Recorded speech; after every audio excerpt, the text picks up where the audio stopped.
Like the video, subscribe to the channel and press the bell icon for latest video updates. जय हिंद जय भारत में rebel Shraddhanand. Nirmala ji, आज का जो विषय है वो आपके ऊपर है। आप हमारी वित्त मंत्री हैं, फाइनेंस मिनिस्टर हैं, और मैं आपका टीवी के एक प्राइवेट चैनल में दिए गए इंटरव्यू के ऊपर देख रहा था और उसके ऊपर अपनी कुछ प्रतिक्रिया रखना चाहता हूँ। मुझे बहुत दुख हुआ आपके कमेंट सुन के मैम। मुझे नहीं पता आप ये आंकड़े कहाँ से लाती हैं।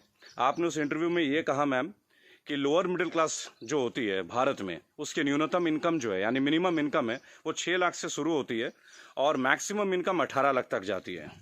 मैम, मुझे बहुत दुख हो रहा है कि पता नहीं आपने इकोनॉमिक्स की पढ़ाई कैसे करी होगी।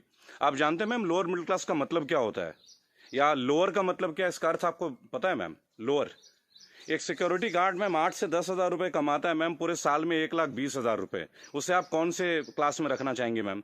एक नया क्लास क्रिएट कर देंगे क्या? 6 लाख रुपए मैम, जानते हैं 6 लाख रुपए क्या होता है मैम? 6 लाख में अगर लोअर मिडिल क्लास फैमिली को मिलने लगे ना मैम, वो उसमें से 4 लाख रुपए साल के सेव कर लेंगे।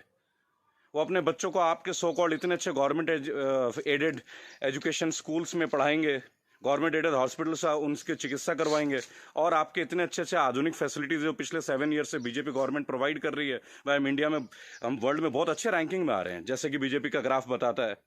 वास्तविकता क्या है वो तो हम लोग जानते हैं मैम। मैंने भी वोट किया मैम, बीजेपी को वोट किया, लगातार 2 बार वोट किया। लेकिन मैं आप जैसे नेताओं की जब सुनता हूँ ना मैम स्पीचेस, और आप लोगों के आंकड़े, आपके जो डेटा बैंक, आप ये डेटा बैंक कहाँ से लाती है मैम, ये सोच के मैं बहुत सरप्राइज रहता हूँ मैम। आपने बोला 6 लाख न्यूनतम है, 18 लाख मैक्सिमम है मैम। 18 लाख समझते हैं आप मैम? 18 लाख क्या होता है मैम? 18 लाख तो मैम एक अच्छे खासे एमबीए का पैकेज नहीं है एनम में मैम, पर एनम का, वो भी टॉप इंस्टीट्यूट में पढ़ के। आपके सो कॉल्ड कॉलेजेस से जो बच्चे निकलते हैं, एमबीए बीटेक, आप जानते हैं इनकी पैकेज कहाँ से स्टार्ट होती है मैम? तो इसका मतलब ये सब लोअर मिडिल क्लास में आते होंगे आपके हिसाब से। So called good MBA, so called good BTechs and MTechs, ये तो लोअर मिडिल क्लास से आते होंगे मैम। हायर वाले कौन होते होंगे ma'am? Highly rich people, highly rich industrialist. Upper middle class तो फिर आसमान में रहने होंगे, जमीन पर रहेंगे ही नहीं। अपने आंकड़े ठीक कीजिए मैम, देश एक मुश्किल दौर से गुजर रहा है। आप किस तरह की स्टेटमेंट दे रहे हैं? आपने उस दिन बोला मैं मुद्रा लोन में हमने इतने इतने लोगों को दिया, हमने उद्योग वालों को दिया, हमने बुनकरों को दिया। मैम, आपने किसको क्या दिया? पेपरों में दिया है क्या मैम? आपको मैं चैलेंज करता हूँ Nirmala Sitharaman ji, I am officially challenging you ma'am. 100 youth लेके मैं आपके पास आने को तैयार हूँ, जो ग्रेजुएट्स हैं, पोस्ट ग्रेजुएट्स। आप मुझे ये बताएं कौन से ब्रांच से आप उनको ये लोन देंगे मैम। मैं आपके पास ले आता हूँ मैम, और मैं नतमस्तक हो जाऊंगा, क्योंकि जब आप 100 को देंगे, अगला 1 लाख यूथ मेरे साथ तैयार होगा मैम। केवल टीवी में आके ऐसे इंटरव्यूज मत दीजिए मैम। आप लोग अपने घरों में बैठ के थाली पीट रही हैं और आके अपने ये वक्तव्य सुना रहे हैं। अरे आप लोगों को अंदर आइए मैम, लोगों के बीच आइए। आपको तो अभी तक लोअर मिडिल क्लास फैमिली का डेफिनेशन नहीं मालूम है। और मैम, एक सवाल है मेरा आपसे और मोदी गवर्नेंस से। आप मुझे ये बताएं मैम कि राजनीति एक सेवा है या नौकरी है? मेरे स्पीचेस बेसिकली मैम कभी होते नहीं है, मैं लिख के कभी नहीं लाता मैम। जो मेरी खुद की फीलिंग्स है, मैंने अपने नाम में रेबल शब्द इसलिए, क्योंकि जो गलत है मैं तो बोलूंगा ma'am. I have the right to express my views. आप मुझे ये बताएं मैम, पॉलिटिक्स, राजनीति, इज इट ये सेवा है मैम या नौकरी है? अगर सेवा है तो मैम आप लोग तनख्वाह मत लीजिए मैम, और पेंशन मत लीजिए। इतनी हाई सैलरी है आप लोगों की, इतनी फैसिलिटीज है मैम, टेलीफोन कॉल्स की फैसिलिटी, एसी की फैसिलिटी, बिजली की फैसिलिटी, ड्राइवर की फैसिलिटी, हाई क्लास ट्रेन की फैसिलिटी, फ्लाइट्स की फैसिलिटी, पेट्रोल की फैसिलिटी। मत लीजिए मैम। आप आइए, लोअर मिडिल क्लास फैमिली की तरह लाइफ को स्पेंड कीजिए, अगर आप सेवा करना चाहती है मैम। और अगर ये नौकरी है मैम, पॉलिटिक्स, अगर राजनीति आप लोगों के लिए नौकरी है मैम, तो इसका कोई एजुकेशनल मापदंड होगा ना मैम, कोई एजुकेशन क्राइटेरिया तो होगा। मोदी जी, मैं आपसे क्वेश्चन पूछना चाहता हूं कि ऐसा कौन सा डिग्री ले लिया मैं निर्मला सीतारमण जी ने, जो आप एक पहले इनको आप डिफेंस मिनिस्टर बनाते हैं, चंद महीनों के बाद आप इन्हें मिनिस्ट्री ऑफ फाइनेंस दे देते हैं। अरे डिफेंस तो हमारी शक्ति परीक्षण की बात है। It is about our valour, it is about our strength, it is how much mentally fit we are, how much physically tough we are. How can you give a position, both the position to same person? Are they eligible for the same post ma'am? Sir, क्या ये दोनों same post के लिए eligible होते हैं क्या? मुझे लगा था कि आपने कहा था अच्छे दिन आएंगे तो ठीक है, आप क्राइटेरिया को बदलेंगे। सर, आपने तो क्राइटेरिया नहीं बदला। आपने तो दूसरे दलों के नेताओं को अपने पार्टी में लेके आ गए, उनको भगवा रंग दे दिया, उनको नेताएं बना दी।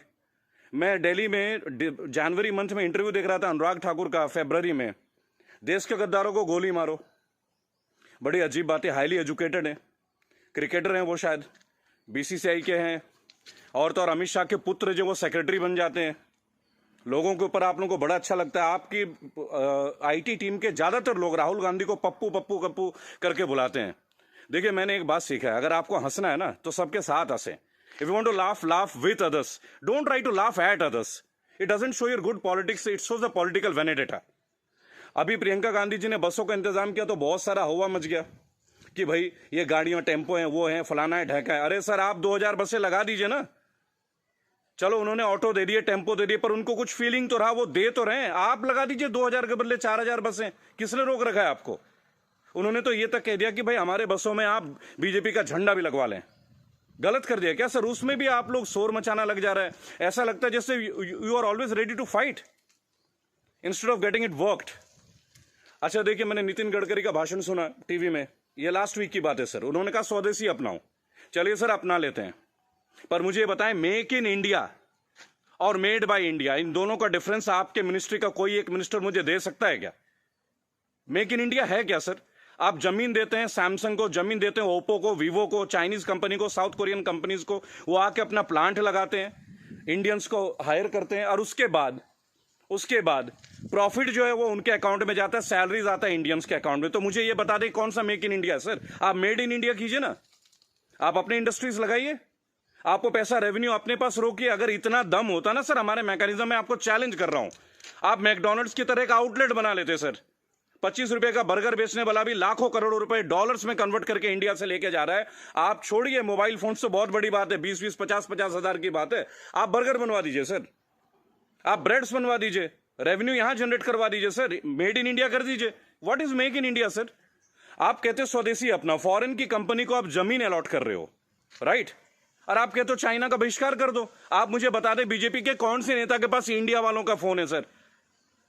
और बीजेपी छोड़िए, किसी भी पार्टी, मैं यहां किसी और पार्टी का माउथ पीस नहीं हूं सर, क्योंकि मुझे देखा गया है, मैं देखता हूं ये चीज. अगर मैं आपके पॉलिटिकल किसी फेलियर के बारे में बात करूं तो लोग तुरंत बोलेंगे भाई ये तो कांग्रेस का आदमी है. It's very cheap sir, it sounds very cheap. ठीक है सर, आपसे पहले हमने कांग्रेस को भी वोट दिया. क्या गलत किया सर? गलत क्या किया भाई? जो मेजोरिटी में आएगा उसको तो वोट देंगे ना.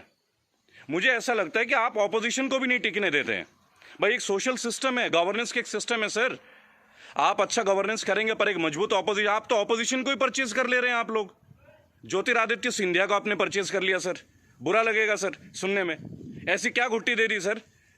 एक झटके में एमपी की गवर्नमेंट जो है वो कोलैप्स कर जाती है. वो भी उस दौर में जब कोविड-19 का दौर रहता है. तब आप लोगों को कोविड-19 का अवेयरनेस नहीं होती. तब आपको नहीं लगता कि लोगों के बीच आपको जाना चाहिए? अहमदाबाद में लाखों लोगों की भीड़ आपने कर दिया, नमस्ते ट्रंप कर दिया सर. क्या ये पॉलिटिकल फेलियर नहीं है? आज आप बता रहे अचानक से आपने 25 तारीख को लॉकडाउन कर दिया और 1 महीना तक आप नमस्ते ट्रंप की तैयारियां करवाते रहे sir. What is this sir? झूठी शान का हमें क्या करना है सर? आज सबसे पहले आप अपने नेताओं को बोलें कि वो कुछ भी बोले ना टीवी में, हेल्प तो आप करना नहीं. मेरी बात सुने सर, सब आत्मनिर्भर है. मजदूर कौन सा मर्सिडीज में घूम रहा है सर? उनके पैर में फफोले गिर रहे हैं.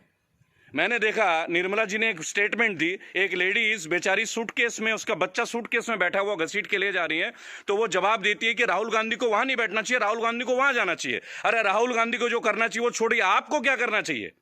गवर्नेंस आपकी है, सेंट्रल में आप हैं, पिछले 7 साल से आप लोग हैं सर. हमेशा क्या स्टेट को फेल करते रहोगे क्या, या हमेशा ऑपोजिशन को गालियां देते रहेंगे आप लोग? सर मोदी जी चाय वाला पीएम बन सकता है, सुना था, देख भी लिया सर, बराबर. बाकी चाय वालों का क्या सर? बाकी लोगों का क्या सर? प्रवासी मजदूर छोड़िए, प्रवासी क्या होता है सर? सब भारतीय मजदूरी तो है. हर पूरा देश तो वैसे भी मजदूरी कर रहा है सर, पूरा देश मजदूरी कर रहा है. आप जितना ग्रोथ दिखा दो सर, ग्रोथ क्या है वो तो लोगों के जेब में आके देखो ना, लोगों के घर में आके देखो, बैंक अकाउंट में आके देखो कि पैसे हैं किन के पास और किन के पास नहीं है. मैं एक रिक्वेस्ट करूंगा सर आपको, आप अपने मिनिस्टर्स को काइंडली एक इंस्ट्रक्शन दें कि वो कुछ भी वक्तव्य दें. बहुत बुरा दौर है सर, इस बुरे दौर में कम से कम स्टेटमेंट्स अच्छे दें. कुछ अच्छा कर ना सके तो अच्छा बोल ही लें, लोग तो अपना कर ही लेंगे ना सर. सड़क में बच्चा मर जा रहा है, माँ बाप उसे कैरी कर रहे हैं, इससे ज़्यादा दुखद स्थिति क्या हो सकती है सर? ये कोई पॉलिटिकल बात थोड़ी है. लेकिन मेरा एक सवाल हमेशा आपके साथ रहेगा सर, कि आप एक बात का जवाब जरूर दें. और जो भी लोग इस वीडियो को देख रहे हैं, अगर आपका संपर्क किसी भी पार्टी से है, कांग्रेस से है, समाजवादी पार्टी से है, तृणमूल कांग्रेस के लोगों से, कृपया मेरा वीडियो उन तक पहुंचाएं और उनको बोलें कि ऑपोजिशन इसलिए कमजोर है, केवल एक कारण है, क्योंकि इन पॉलिटिकल ग्रुप्स के जितने भी लोग होते हैं ना सर, जो सो कॉल्ड प्रदेश प्रवक्ता होते हैं, शायद वो बेहद कमजोर हैं. सांबित पत्र से कैसे बहस कर रहे हैं, मुझे खड़ा कीजिए सर. मैं बताता हूं संबित पात्रा से क्या बात करनी है, डेटा के साथ स्मृति ईरानी के साथ बात करना है, मैं करूंगा सर। मैं उनसे पूछूंगा उनका क्या एजुकेशन क्वालिफिकेशन था जो उन्हें शिक्षा मंत्री बना दिया गया था। आप सीबीएसई का हैंडल, मेरे पास बहुत मुद्दे हैं सर, देश के करंट मुद्दे हैं। और सर चिंता मत कीजिएगा, मुझे आपसे कुछ हेल्प नहीं चाहिए सर, प्लीज। फाइनेंशियली मुझे आपसे कोई हेल्प नहीं चाहिए, आपकी पार्टी से तो कम से कम कुछ भी नहीं चाहिए। मेरे दोस्तों, अगर आप ये वीडियो देखते हैं प्लीज शेयर कीजिए। मैं चाहता हूं कि एक बार मंच पे आने का मौका मिले सर। और अर्नब गोस्वामी जी, आप जो जिनको बुलाते हैं दूसरे ग्रुप के लोगों को और बोलते it is my show, it is my show, god damn it, if it is your show why are you calling other people man? Don't call them. अगर आपको लोगों को बुलाना है, बात करना है तो मिलें, बात करें, उनकी सुने। केवल चिल्लाने से आप अच्छा एंकर नहीं बन जाते sir. I am very sorry to say that is the worst type of journalism I have ever seen. I am very unhappy sir. मुझे लगता था आपके अंदर स्पिरिट है, पर आप तो लोगों को शोर मचा के चैनल ब्लॉक कर देते हैं, उसको बाहर कर देते हैं। What is this way of journalism sir? कि मेरे इस सवाल का जवाब दीजिए। मेरे इस क्या फिल्मी शूटिंग करते हैं क्या सर आप? चलिए सर, मुझे बुलाइए अर्नब जी, एक बार अपने चैनल पे बुलाइए मुझे। 5 स्टैटिस्टिक्स पे बात करूंगा, ग्राफ के साथ बात करूंगा, डेटा के साथ बात करूंगा आपके साथ। उसके बाद अगर आपकी बोलती ना बंद कर दी ना सर, तो मेरा नाम बागी श्रद्धानंद नहीं। मैं बीजेपी के अगेंस्ट नहीं सर, मैं बीजेपी गवर्नेंस के अगेंस्ट हूं। मुझे नहीं लगता भगवा पहनने से ही मैं हिंदुत्व का पहचान करा जाएगा। मेरे अंदर बहुत हिंदुत्व है। कमाल की बात देखिए, मेरी आखिरी लाइन है, गौर से सुनिएगा सर। श्रद्धानंद पति मेरा नाम है, जाति से मैं ब्राह्मण हूं, पढ़ा हूं क्रिश्चियन स्कूल से, saint Mary's English high school, और गर्व से कहता हूं सर, फादर हुआ करते हैं वहां पे, फादर गॉलबर्ट फर्टैडो, अब नहीं रहे सर, हमारे फॉर्मर प्रिंसिपल। क्या कमाल की शिक्षा दी है सर। इतने आईआईटीएन से निकलते हैं सर, कभी आप लोगों की जरूरत नहीं पड़ी सर। मुझे ताज्जुब लगता है, अंगूठा छाप के नीचे एमटेक वाला बंदा काम कर रहा है और हम उनको सुन रहे हैं। What the hell is going on sir? कहां है आपके अच्छे दिन? बुलाइए ना सर एक बार चैनल में। आपके जितने भी प्रवक्ता है ना सर, जितने भी प्रवक्ता है, अगर 10 मिनट का टाइम दे देना सर, उनकी बोलती बंद कर दूंगा। जय हिंद, जय भारत। मैं जानता हूं बहुत सारे लोग मेरे बातों से शायद नाराज हो, पर नाराज होना आपका काम है सर, मेरा नहीं। सही मुद्दे पे तो मैं बात करूंगा, जो नाजायज बात लगती है उसका तो मैं करूंगा सर। रेबल हूं तो रेबल की तरह पेश आऊंगा। जय हिंद, जय भारत। अगला मुद्दा 2 या 3 दिन के अंदर स्टैट्स के साथ आऊंगा सर। और मेरे दोस्तों, मैं दोबारा एक रिक्वेस्ट करता हूं, काइंडली अगर आप लोगों के पास कोई कॉन्टैक्ट है, मेरा वीडियो तमाम पॉलिटिकल ग्रुप्स के पास भेजें, एक मंच पे आने का मौका दें। इन्हें बताऊंगा सर, इन्हें बताऊंगा इन्होंने झारखंड के लिए क्या किया है, इन्होंने बंगाल के लिए क्या किया है, इन्होंने केरल के लिए क्या किया, अरे उत्तर प्रदेश के लिए क्या क्या, वो भी बता दूंगा। हम भगवा में, उत्तर प्रदेश में सबसे महंगी बिजली हमारे यहाँ आती है। ये है ना अच्छे दिन।